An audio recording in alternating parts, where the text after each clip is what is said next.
नमस्कार दोस्तों, आप सभी का स्वागत है मेरे YouTube channel the IGS show में।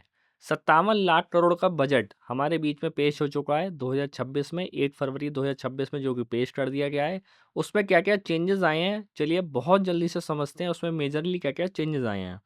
उसमें सबसे पहला इंपॉर्टेंट चेंजेस जो मुझे लगा, वो लगा रिवाइज़ रिटर्न का। यानी अब जो रिवाइज़ रिटर्न है, उसकी कंडीशंस चेंज कर दी गई हैं और इसमें आपके लिए इम्पोर्टेंट बात है कि बता दूँ मैं कि अब एट्स एक्ट हमारा 1961 का और जो एक न्यू इनकम टैक्स एक्ट 2025 बना है जो 8 अप्रैल 2026 से लागू हो गया है, उन दोनों में ही अमेंडमेंट साथ साथ चल रही है, तो बड़ा थोड़ा सा मुश्किल है। उसके लिए मैं आपको समझाना चाहूँगा कि अब हम जो रिटर्न पहले फाइल करते थे सेक्शन एक्ट 1961 के अकॉर्डिंग, उसमें क्या रूल था, और अब जो हम फाइल करेंगे 2025 यानी जो 8 अप्रैल 2026 से एप्लीकेबल होगा, उसमें क्या रूल होगा, हम दोनों को एक साथ करेंगे।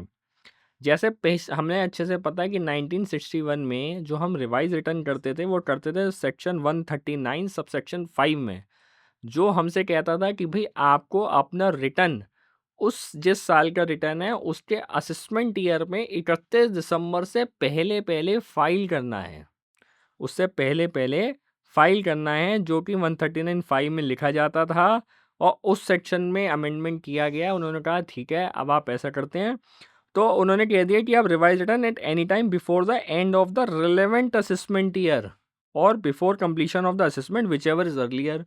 यानी इस बात का मोटा मोटा मतलब हुआ कि अब मैं अपना रिटर्न 31 मार्च तक अपना फाइल कर सकता हूँ, रिटर्न को रिवाइज कर सकता हूँ।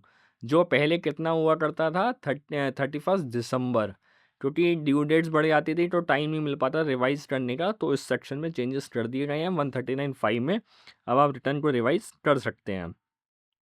अब सेम अमेंडमेंट इन्होंने करा सेक्शन 263 सबसेक्शन 5, जो कि न्यू इनकम टैक्स एक्ट का है 2025 का, जो 8 अप्रैल 2026 से एप्लीकेबल होने जा रहा है हमारे ऊपर।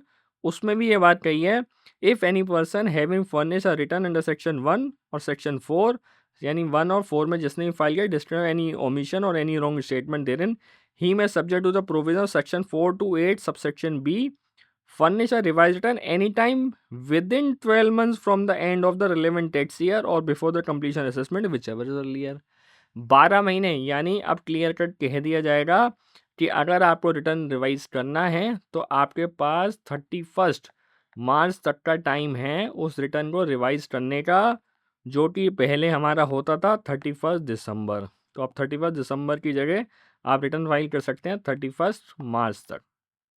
तो ये वेलकम स्टेप है, 3 महीने का हमें एक्सटेंड और टाइम मिल गया रिवाइज करने का, क्योंकि कई बार हमसे गलती होती है जो हमें थोड़े टाइम बाद पता चलती है, तो हम रिटर्न को रिवाइज इसमें कर सकते हैं। दोनों अमेंडमेंट है, 139(1) में 5 में भी किया गया है, जो कि हमारे ओल्ड इनकम टैक्स एक्ट के अकॉर्डिंग है, और सेम जो इनकम टैक्स एक्ट 2025 में आ रहा है उसमें भी सेक्शन 263 सब सेक्शन 5 में भी अमेंडमेंट को कर दिया गया है।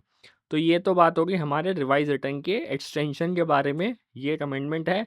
और बाकी अब मैं एक-एक अमेंडमेंट आपको रील के सहारे पूरी बताता रहूँगा, और फुल वीडियो भी आपको बहुत जल्दी मिलेगी जिसमें मैं पूरी पॉडकास्ट में आपको एक-एक सेक्शन के बारे में डिटेल में बताऊँगा। धन्यवाद।